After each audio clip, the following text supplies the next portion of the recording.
حضرت انس رضی اللہ تعالیٰ عنہ فرماتے ہیں کہ نبی پاک علیہ الصلوۃ والسلام نے مجھ سے ارشاد فرمایا، اے بیٹے نماز میں ادھر ادھر دیکھنے سے بچو، کیونکہ نماز میں ادھر ادھر توجہ ہلاکت ہے۔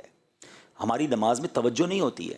ایک اور جگہ نبی پاک علیہ الصلوۃ والسلام نے فرمایا کہ بی بی عائشہ کہتی میں نے نبی پاک سے سوال کیا کہ نماز میں جو ادھر ادھر توجہ کرتے ہیں تو اس کے بارے میں کچھ ارشاد فرمائیں۔ آقا نے فرمایا یہ شیطانی لغزش ہے، اس کے ذریعے شیطان بندے کو نماز سے پھسلانا چاہتا ہے۔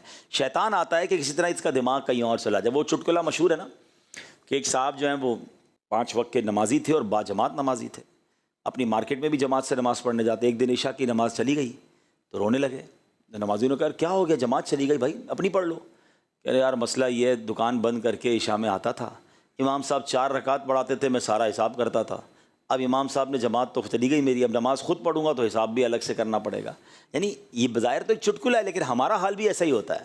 شاید بہت سارے پروگرام، بہت سارے ایڈیٹنگ کے ٹولز، بہت ساری جناب وہ چیزیں ہمیں دماغ میں یاد آتی ہیں، یار یہ رہ گیا تھا، وہ رہ گیا تھا، یہ ای میل باقی ہے تو یہ جواب باقی ہے۔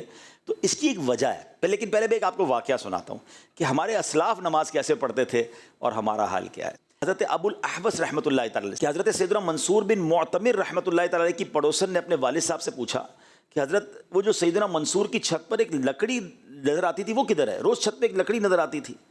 تو بتایا بیٹا وہ لکڑی نہیں تھی، حضرت منصور روزانہ رات کو کھڑے ہو کر قیام کرتے تھے، وہ اللہ کی بارگاہ میں نماز پڑھتے تھے۔ اللہ اکبر، یعنی وہ ان کا انتقال ہو گیا تو بچوں نے پوچھا کہ وہ لکڑی نظر نہیں آ رہی آج کل، وہ روز رات کو دیکھتے تھے لکڑی نظر آتی تھی۔ یعنی اتنا اسٹریٹ، اتنا فوکس، اتنا ادب کے ساتھ نماز پڑھتے کہ لوگ سمجھتے کوئی لکڑی یا کوئی تنا ہے۔ ہمارا حال کیا ہے؟ نماز پڑھنی ہے اور اس میں توجہ رکھنی ہے اور جو انعام ہے وہ حاصل کرنا ہے نا۔ اچھا اب آپ کہیں یار توجہ ہوتی نہیں، کوشش کرتے ہیں، اس کے کچھ طریقے ہیں۔ سب سے پہلا طریقہ میں آپ کو یہ بتاتا ہوں کہ نماز کا معنی سمجھیں، میننگ سمجھیں۔ جب آپ کو نماز کے معنی آتے ہوں گے نا، الحمدللہ رب العالمین جب کہیں گے تو اس کا معنی کیا ہے، الرحمن الرحیم، تو میں رحمان رحیم کی بات کر رہا ہوں۔ تو اب جب آپ یہ تلاوت جو بھی کر رہے ہیں، جو بھی آیتیں آپ پڑھتے ہیں، اس کا ترجمہ 2-3 بار پڑھ لیں۔ تو اب آپ جب نماز پڑھیں گے تو آپ ترجمے کے ساتھ ہوں گے، تو انشاءاللہ بہت چیزیں آپ سائڈ پہ لیفٹ رائٹ نہیں ہوں گے، نمبر 1۔ نمبر 2، آپ نماز سے پہلے تھوڑا سا اپنا ذہن بنائیں۔ مثال دیتا ہوں، آپ نے کسی بھی بڑے افسر کے پاس اپنا کوئی کام لے کر جانا ہے، فائل لے کر جانی ہے، اپنی ریکویسٹ لے کر جانی ہے، فوکس کیسا ہوگا؟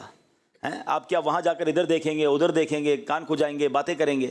نہیں، آپ کو پتہ ہے مجھے کام نکلوانا ہے، مجھے اچھے انداز سے۔ اچھا انٹرویو دینے جائیں، جاب کا انٹرویو دینے جاتے ہیں، ویزا کا انٹرویو دینے جاتے ہیں، کتنا فوکس، کتنی تیاری۔ یعنی دنیا کے کسی افسر بڑے آدمی کے پاس جائیں تو فوکس، تیاری، اٹینشن، اور کائنات کے مالک کی بارگاہ میں جائیں اور خیال کہیں اور ہے۔